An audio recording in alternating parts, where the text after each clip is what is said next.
constitutional showdown on the Texas border. It's not quite Fort Sumter, but, well, it's kind of Fort Sumter adjacent. We'll tell you what's the latest and what states are standing with Texas. Also, Tucker Carlson takes on Canada, and it's a beautiful sight to behold. We're going to tell you what it's all about coming up in a moment. And Fani Willis in hot water with her own residence down in Fulton County, Georgia. Oh, and the Kari Lake bribery story continues. All that and more coming up right now on Lake. As we mentioned yesterday, there is a showdown happening on Texas's southern border, which also happens to be the international border between the United States and Mexico. A Supreme Court decision said that the federal government could go in with the Border Patrol agents and cut razor wire that the Texas National Guard had set up to protect their citizens and their property from foreigners illegally crossing the border.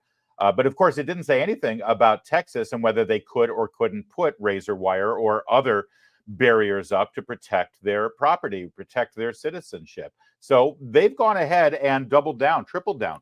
Governor Greg Abbott has ordered the Texas National Guard to continue its presence there, and they've actually installed more razor wire. They've installed more barriers to keep people out. Now, if the federal government wants to come in there with Border Patrol agents and cut through that razor wire, they can. The Supreme Court said they can. So how does this end? Well, Texas Governor Greg Abbott put out a letter yesterday saying in no uncertain terms that he is not backing down, that if the federal government isn't going to do their job to protect the people of Texas, he's going to do whatever he has to do to protect them. Now, quite some time ago, when this all started, Governor Abbott heard from many, many other states saying that we stand with you, Texas. In fact, here's a video he put out at that time. Altogether, counting Texas, we have 15 governors in 15 states from the United States that are deploying personnel to secure the border. Altogether, if you add in the other states that are supporting this mission, 25 governors in 25 states, half of the states of the United States of America are banding together to step up and secure a border that President Biden has abandoned. That's right. In fact, that was just a few months ago, by the way. Now, as this latest crisis has unfolded in the last 24 hours, here's the map of the United States that shows which states are standing with Texas right now. Not coincidentally, they're all red states, right? But not all southern states. You know, people want to paint this as some sort of new civil war or something. Well, I mean, in some ways, that's right, because this is a showdown between a state's rights and the state's ability to protect its own citizens and the federal government's refusal to do so. Now, of course, Nikki Haley may not say it, but the actual Civil War from over 150 years ago involved a conflict between the federal government and the states, but it had more to do with, well, with slavery, right? That's not what this is about. This is about the fundamental responsibility of the federal government to protect the citizens and enforce our borders. And you look at how these states break down. We're talking Idaho, Montana, Wyoming, North Dakota, South Dakota, Nebraska, Iowa, Ohio, West Virginia, Virginia, Tennessee, Arkansas, Oklahoma, South Carolina, Georgia, and Florida already on record saying if Texas needs our help, needs our support, they've got it. That's huge. Let's turn to Florida real fast. Governor Ron DeSantis was one of the first governors to put out a statement yesterday after Governor Abbott invoked James Madison and Alexander Hamilton. And DeSantis actually expanded on that idea. Take a listen to what he has to say, because it makes a lot of sense. And I remarked that if the Constitution was originally understood to mean that a state could not protect itself against an invasion, if the federal government could force a state to allow an invasion, the Constitution would have never been ratified in the first place. Texas would have never joined the Union when it did. And if you look at Federalist 46, which Daniel Horowitz pointed out, James Madison talks about situations where federal encroachment can be mitigated by state action. But he makes two really, really important salient points. Oh, I know all this talk about the founders, those dead white European men with powdered wigs. What do they care? Federalist Papers. Who cares about that? James Madison. Well, actually, it makes fundamental logical sense. Think for a second here. Back in the day when they were ratifying the Constitution, when they were going from the Articles of Confederacy, where you had 13 independent functioning states that had a couple of things in common, to the brand new union, the United States of America with the Constitution. If you had told the state legislatures at that time, okay, we want you to join this new thing called the United States of America, but just so you know, if there's a foreign invasion of your state, if Vermont gets invaded, if Georgia gets invaded by a foreign country, federal government isn't going to do anything to help protect you. Who's going to vote for that? In fact, it was a fundamental, it's right there in the preamble of the Constitution. Provide for a common defense. It's right there. But also even more specific to Texas, right? Texas has the distinction, you call it the Six Flags, right? They talk about the Six Flags of Texas. It's because Texas has a unique distinction of being under various countries' flags at various times, right? Yes, the United States, but also the Spanish flag, the Confederate flag, I used to know all six of these. Darn it. Oh, my friends in Texas are going to kill me right now. One of those flags was the Republic of Texas, by the way. And that's the most important one because the Republic of Texas had just fought a war with Mexico before they became part of the United States of America. They literally fought against Mexico. And then when they joined the Union, you think if the federal government said, hey, by the way, if Mexico and Mexicans start flooding across your southern border, crossing the Rio Grande and occupying your territory, you're on your own. We're not going to do anything to protect it. And we're going to keep you from protecting your borders. You think Texas would have said, yeah, sign me up. Bring me on board. Of course not. Of course not. And it's a great point that Ron DeSantis makes there. He's not alone, too. Of all those states that I just listed, look at Glenn Youngkin, hardly considered a super duper red-pilled MAGA kind of conservative. But every time he's called to step up, he's there. Virginia stands with Texas. Greg Abbott doing the job Joe Biden and his border czar refused to do to secure our border. The Biden administration has turned every state into a border state. We must stop the flow of fentanyl, save lives, and secure our southern border. That's right. That's how Republican governors are stepping up right now with this crisis. And what are Democrats doing? Well, most Democrats are keeping their mouth shut because it's an election year and they don't want to be shown to be the open border radicals that they are.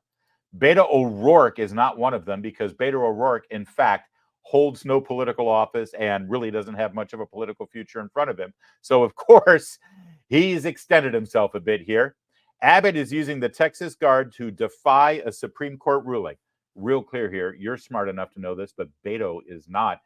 The ruling has nothing to do with what Greg Abbott is doing right now at the border. We've explained this already. The ruling just allows the federal law enforcement agents to cut that razor wire. They can't be prevented from doing that. And Greg Abbott isn't preventing them from doing that. So Beto O'Rourke is either lying or just ignorant here. But he goes on. When Governor Faubus did this in 1957, Eisenhower federalized the Arkansas Guard to ensure compliance with the law. He's talking about Southern Democrats, racist Southern Democrats who refused to allow schools to be racially integrated back then. That's the specter that he's raising here. But understand what he's doing. Biden must follow this example of bold, decisive leadership to end this crisis before it gets worse. He's calling on Joe Biden to commandeer the Texas National Guard and direct them to defy the governor of Texas. What's that going to look like if Biden does that? Beto O'Rourke is not alone, by the way. Joaquin Castro, congressman from Texas, is calling on the same thing. Governor Abbott is using the Texas National Guard to obstruct and create chaos at the border. By the way, only a Democrat would call putting up barriers on the border to keep people from illegally crossing into this country. Only a Democrat would call that chaos. What Biden is doing is chaos, not what Abbott is doing. If Abbott is defying yesterday's Supreme Court ruling, he's not. He's not defying the Supreme Court. Joe Biden needs to establish sole federal control of the Texas National Guard right now. Congressman Greg Abbott agrees with Joaquin Castro. If Abbott is defying, he's not defying yesterday's Supreme Court ruling. Biden needs to establish sole federal control of the National Guard. These Democrats, Castro, Abbott, and Beto O'Rourke, are calling for a showdown here. They're calling for a Fort Sumter-like situation, which doesn't need to happen, by the way. But these Democrats want it to happen because they're radicals. But what Greg Abbott has done here works on multiple levels, and not just on the very reasonable understanding that he has the responsibility to protect his state from the chaos that Alejandro Mayorkas and Joe Biden has instilled on that state and on the country. Greg Abbott can also say, I would love for him to do this, by the way. He can put out a statement or maybe go live and say, listen, I am doing this to protect the people of New York and Chicago and Washington, D.C. The mayors of those cities have begged for help and relief. Joe Biden has ignored them, but I'm going to step up and do something to help those cities out. I think that would be kind of brilliant, actually. But even more so, what Greg Abbott has done is a political move that Joe Biden doesn't know how to respond to. I mean, this is, in fact, an election year.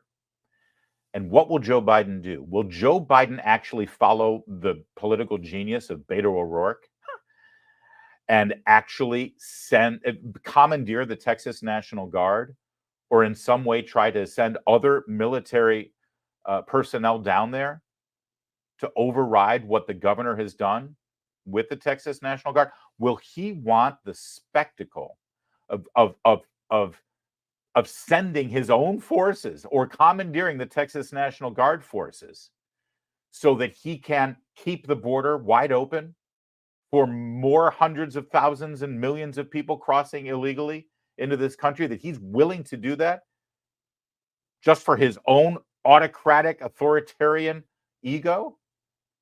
I mean, last I checked, he's the one who calls Republicans fascists. There wouldn't be anything more totalitarian than that move. What's Joe Biden going to do? It looks like Greg Abbott has put him in a checkmate situation. We'll see. But by the way, when I say what Joe Biden will do, the question is which Joe Biden will act here. The Joe Biden you see right now, or the Joe Biden who was running for president back in 2008, when he was asked specifically about the legality of sanctuary cities defying federal law. Would you allow these cities to ignore the federal law regarding the reporting of illegal immigrants and, in fact, provide sanctuary to these immigrants? The reason the cities ignore the federal law is the fact that there is no funding at the federal level to provide for the kind of enforcement at the federal level you need. Pick up the New York Times today. There's a city not far across the river from my state that imposed the similar sanctions. And what they found out is, as a consequence of that, their city went in the dumps, in the dumpster. Stores started closing. Everything started to happen. And they changed the policy. Part of the problem is you have to have a federal government that can enforce laws. This administration has been fundamentally derelict in not funding any of the requirements that are needed even to enforce the existing law. So, Senator Biden, yes or no, would you allow the cities to ignore the federal law? No. He was against sanctuary cities back in 2008 when he was running for president, which of course he didn't even come close to getting the nomination. Barack Obama did, but then Barack Obama named him vice president. Two things that are instructive about that. Joe Biden has been an arrogant twit his entire political career and refuses to answer questions directly since the beginning of his political career, and lies or changes positions on a regular basis. One other fundamental takeaway, boy, oh boy, what a difference 16 years makes. Look at that Joe Biden compared to the hysterical, mumbling, incoherent, mashed potato for brains person we've got in the White House now. Scary stuff.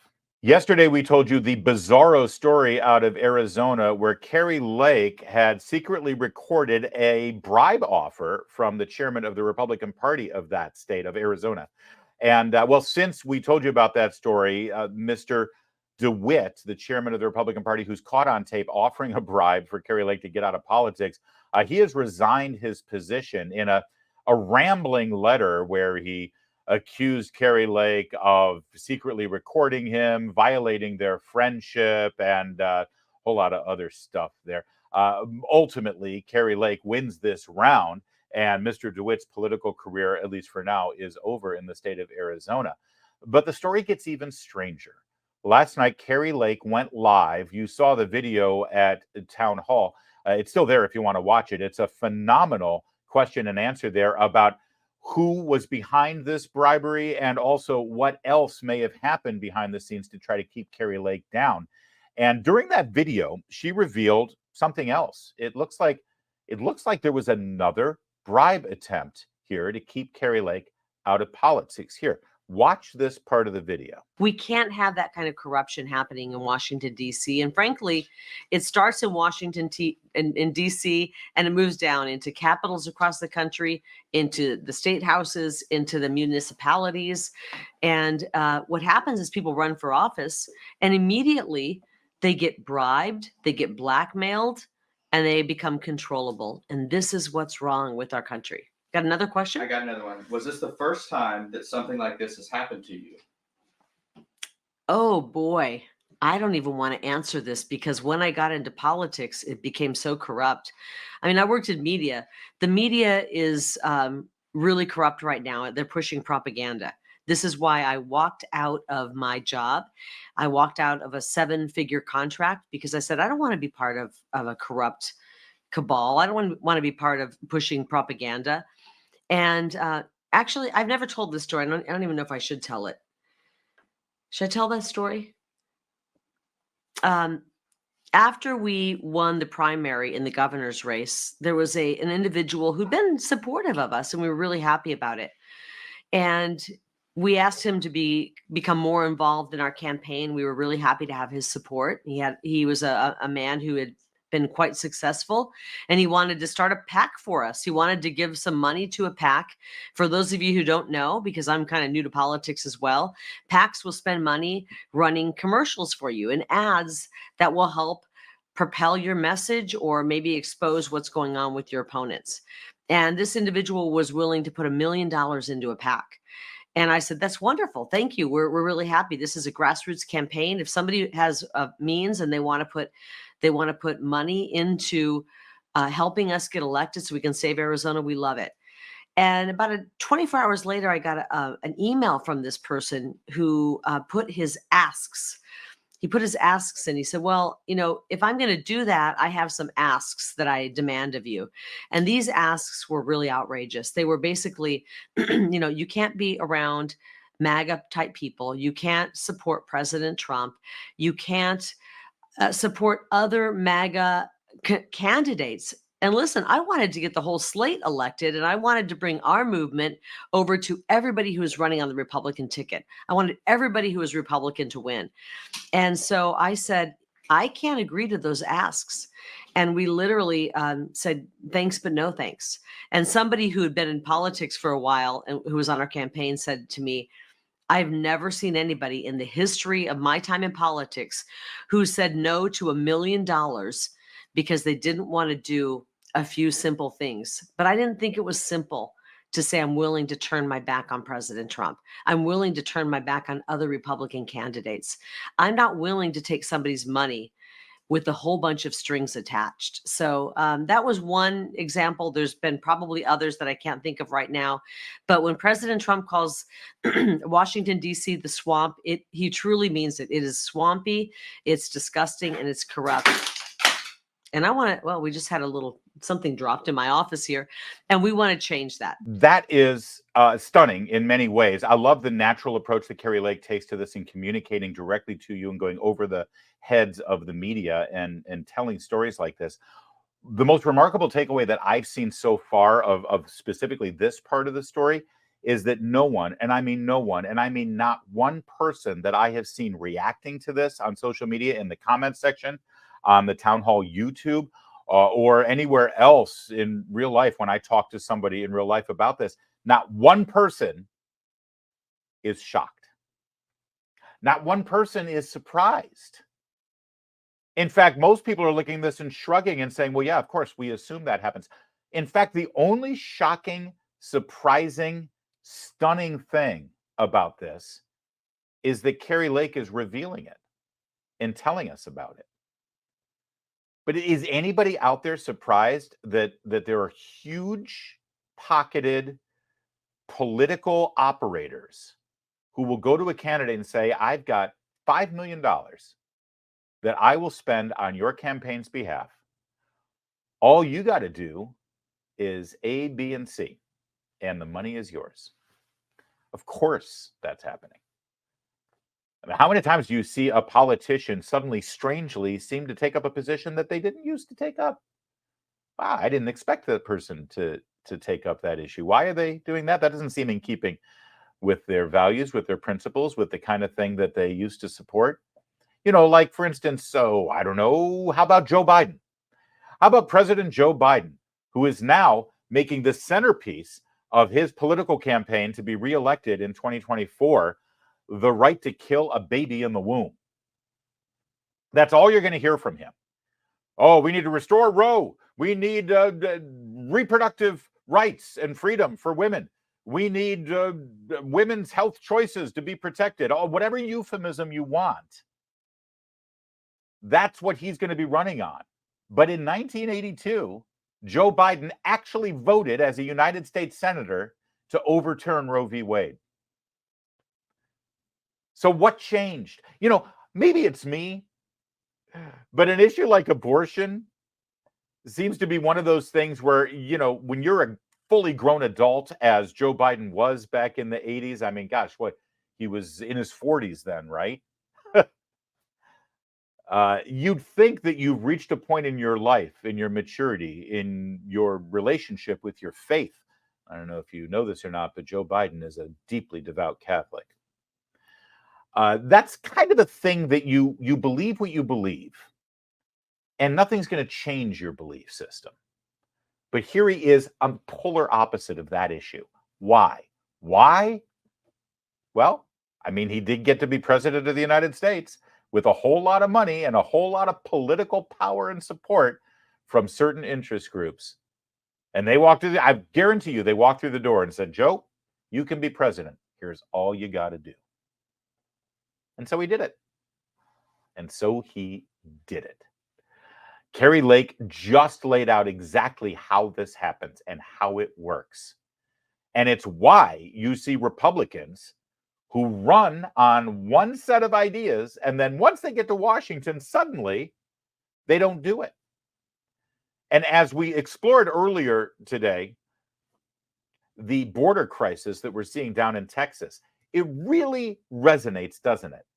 Because if you're a Republican voter, like I am, you've spent the last multiple decades hearing politicians at the national level say, we're going to shut down that border and we're going to end illegal immigration.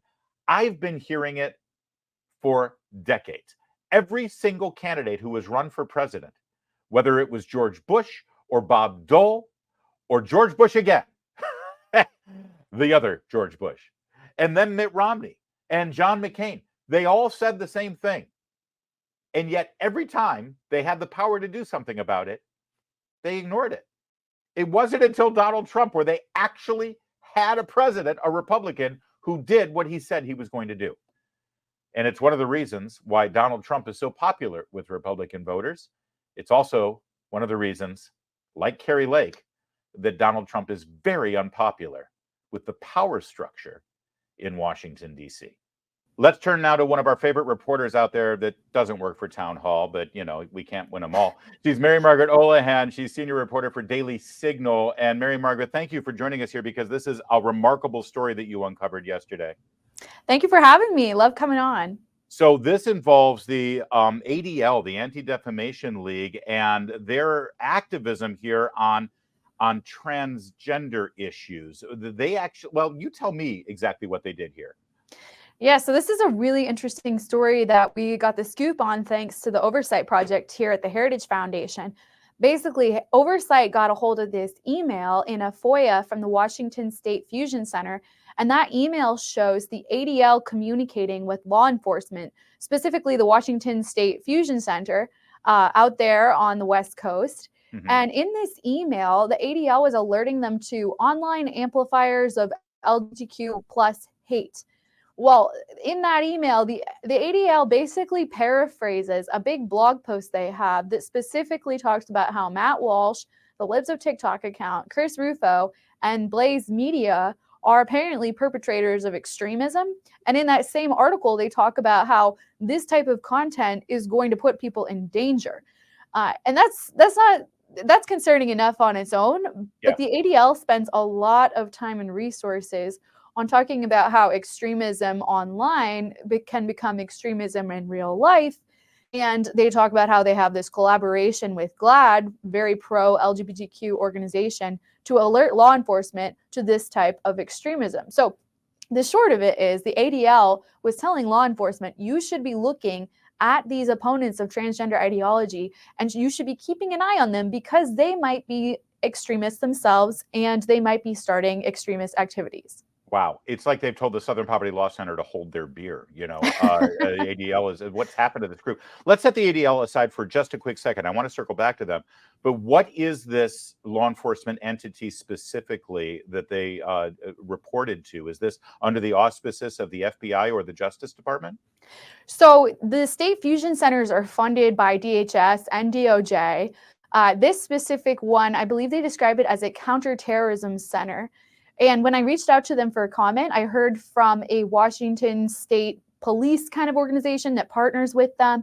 And I was told that they are not currently investigating Matt Walsh or Chris Rufo or Libs of TikTok. And he specifically said, we don't investigate anyone at the direction of the ADL, paraphrasing my email to him. And he sounded kind of upset about it. But he did say, we get tips from everyone. We look into these tips. And he said, we're aware that if we get them from certain ideological places, they might have a bias. But he also said they look into all the tips that they get. So in effect, the ADL is tipping off law enforcement agencies, and whether or not the law enforcement agencies are taking into account that the ADL is incredibly left-wing, progressive, one might say extremists themselves, law enforcement is still examining their tips. This is a Justice Department who has already been quick to investigate parents who go to school board meetings or Catholics who attend the traditional Latin Mass and other really dangerous domestic terror groups. So they seem to be open to the idea of investigating Libs of TikTok. Kaya Rychek, who runs Libs of TikTok, as if she were a domestic terrorist or a hate monger, because all she does is put a spotlight on what certain transgender activists are already putting out on social media themselves. Yeah, it's particularly concerning since this is something that I think a lot of high-profile conservatives have been raising the alarm about for a long time now. We always say that when you talk about transgender ideology, you're angering some on the left. And I think there was a talk for a long time that, well, the people who are being the most vocal about this are going to end up getting targeted by law enforcement. Well, it looks like that may in fact be true. And based on what my colleague Tyler O'Neill has reported about the Southern Poverty Law Center and the FBI, and we know how officials were looking into the very traditional Latin Mass Catholics. Hopefully I'm not one of them. There are reasons to be concerned that officials are looking into those who are deemed extremists by the Southern Poverty Law Center or the ADL or GLAAD. Who knows what's next? Planned Parenthood, I'm sure, under the FACE Act.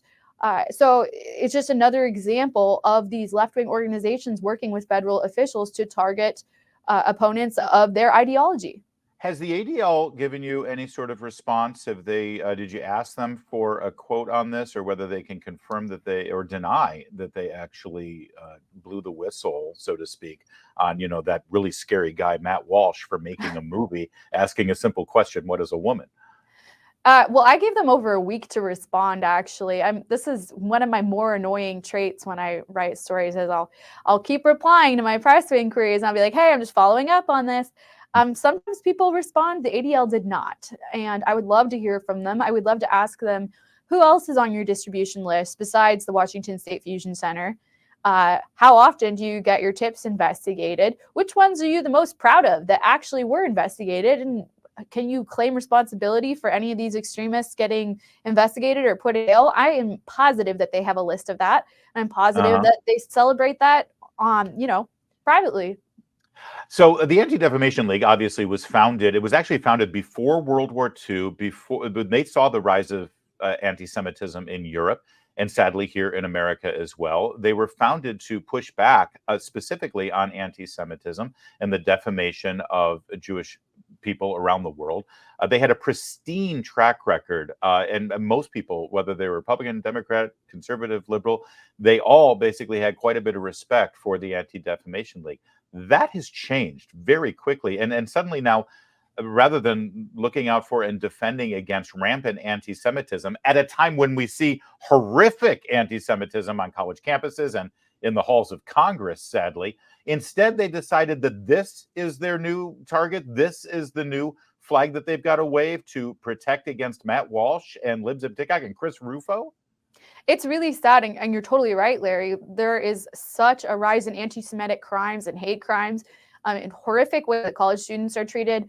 I mean, I've been at the protests and heard all these horrible things that the college students are saying about Israel and about other Israeli students. But no, the ADL has chosen to focus on extremism in the form of people who want to protect children from surgeries that will change their lives and from hormones that will irrevocably change their bodies. So this is what the ADL is fixating on. I'm curious, in this FOIA request, when you see emails from the ADL, flagging actions or statements from Matt Walsh, Libs of TikTok, did they give any specific examples? Like what exactly is an example of hate speech with regard to this transgender issue? Well, in that blog post, it's very interesting which examples they cite. For example, the ADL took issue with Chris Rufo talking about how drag queen story hours are a form of grooming children. The ADL did not like that, and they said that's a false claim that they're grooming children.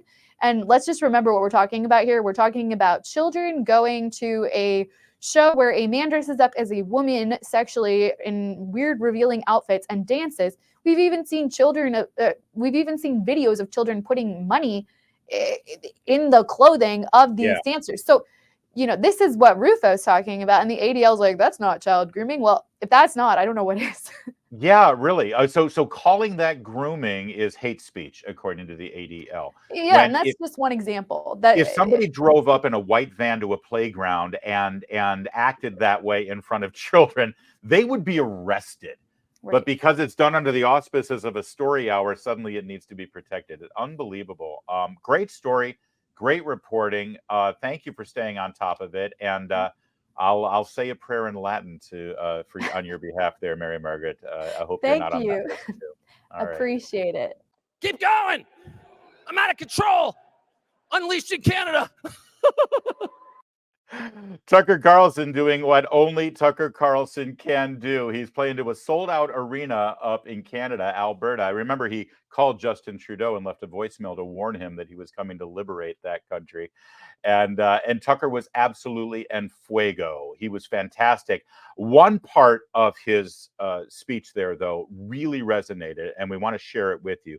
Check this out. The last thing I'll say, which also may be controversial because it sounds like a parochial concern or some sort of, weird religious thing or something, and it's not. But take a look at what they're doing to your Christians. And I say this for I am a Christian, but that's not why I'm telling you this. I'm telling you this because there's kind of no more inoffensive and peaceful group in the world than the Christians. In fact, there isn't. Their religion tells them, commands them to turn the other cheek and to put the concerns of others above their own concerns. So if you have a problem with those precepts, explain it to me. Speak slowly so I can understand. I think every person in this room, regardless of your faith, can agree, yeah, I'm for that. I wish I was more like that. That's good. We need more of those people in society. Serve others for the sake of service. People who pray for their enemies. Who does that? Who would pray for an enemy? No one, except the Christians, and they do. They're commanded to. So if you're hassling that group, maybe you've got another agenda that we should be concerned about, even if we're not in that group. If we burn 90 of their churches to the ground, and the prime minister and his little weird buddies are endorsing that, burning churches, if you're on the side of burning churches, let me just say, I don't need any other facts of the case, you're on the wrong side.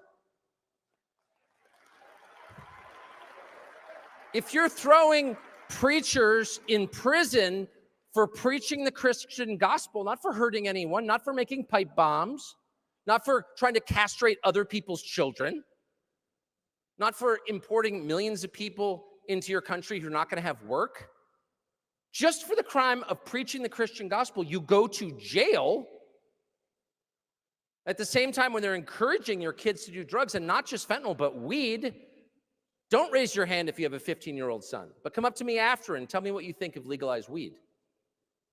For real. And if you have a 15-year-old son, you know exactly what I'm talking about. They did that to you and to your son on purpose. And so in a country like that, in a world like that, if you think that preaching the gospel is so dangerous that the people who do it need to be in prison in shackles, you're serving someone other than the people of Canada, if you know what I mean. There's a little bit more to this, and we're going to let Tucker have the last word because it's pretty brilliant, as you can see. It's great stuff. But I want to give a little context because a lot of people, especially here in the United States, you might not know what he's talking about with regard to over 90 churches in Canada being burned, and who would be in favor of that? Who would be supporting that? Well, it's true. Since 2021, over 90 churches have burned to the ground. Most of them are under suspicion of arson, and the people who have actually defended this are remarkable. One person's name was Harsha Walia, the executive director of the British Columbia Civil Liberties Union, like their version of the ACLU. She actually tweeted on June 30th about these churches being burned and quote tweeted that story and said, "Burn it all down." That's what she quoted. This is the person who's in charge of the British Columbia Civil Liberties Association, quoted, "Burn it all down." And as Tucker just responded there with regard to Justin Trudeau's administration, the prime minister himself, Justin Trudeau, in reacting to the church burnings in his country, said this. Are you ready? Said, "The church burnings are fully understandable, and people have gone decades and even generations living with intergenerational trauma, with outcomes and institutional racism that has created extreme difficulties for Indigenous peoples across this country that are also the legacy of residential schools." In other words, the Christians probably had it coming because of their missionary work in this country. Now, to be fair to Justin Trudeau, a grace and privilege he would probably never extend to a conservative.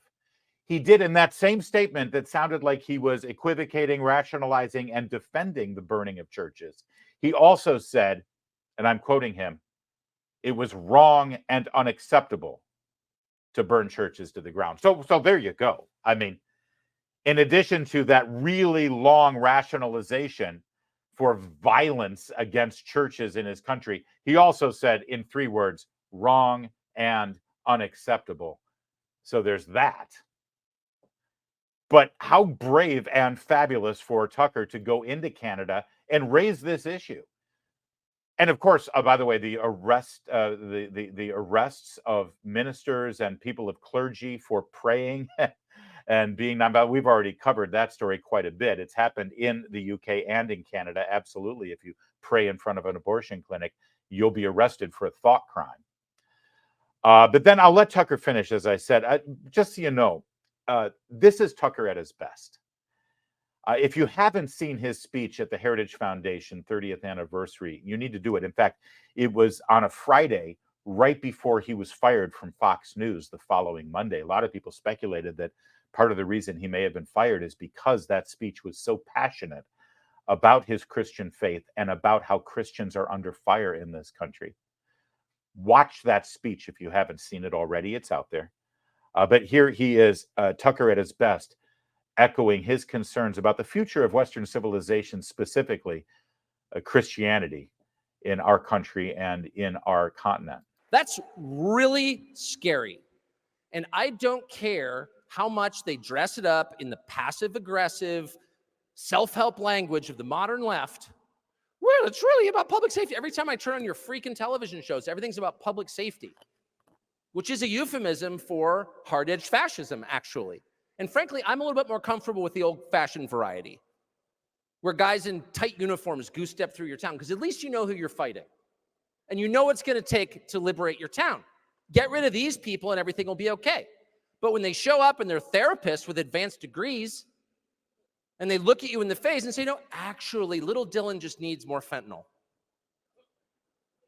Little Dylan's actually a girl. And we're going to, yes, he's a girl. Sorry, she's a girl. She's a girl. And if you don't agree, well, maybe we may have to remove Dylan to more care-affirming custody. Oh, you're going to take my kids away because I don't want to castrate them. They'll never say that, of course, because clear language is their enemy, because clear language exposes who they really are.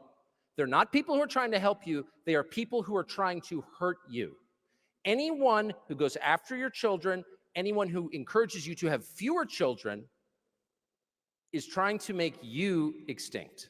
It's literally that simple. And it's only in the advanced West that we don't see that. Try that crap in Bulgaria. Try that in Serbia. How do you think that would fly in Serbia? We're just going to give little Voldak some fentanyl. And we think, you know, he may be, you wouldn't even get to the next sentence before you got shot. Because you're trying to kill someone's kids. And your average Serb, whatever you think of them, doesn't have generations of therapy talk that acts as a logical intermediary in his brain and prevents him from seeing what's actually going on here. They're trying to kill my kids. I'm the father. I won't allow it. I'll lay my life down to prevent it. It's literally that simple. Little Voldak. Voldak. Is that a Serbian? It's got to be. He's never wrong about things like that. That may be my favorite part. No, actually, all of it is my favorite part. It's great. By the way, I love the fact that the name of his tour is the Sworn Enemy Tour. It's spot on. And strangely, even Justin Trudeau was spotted in the crowd, really enjoying himself. Look at that. What's wrong with who claps like that? Even when your team scores a goal. Look at the woman right next to him about to get like smacked in the face by his aggressive applause.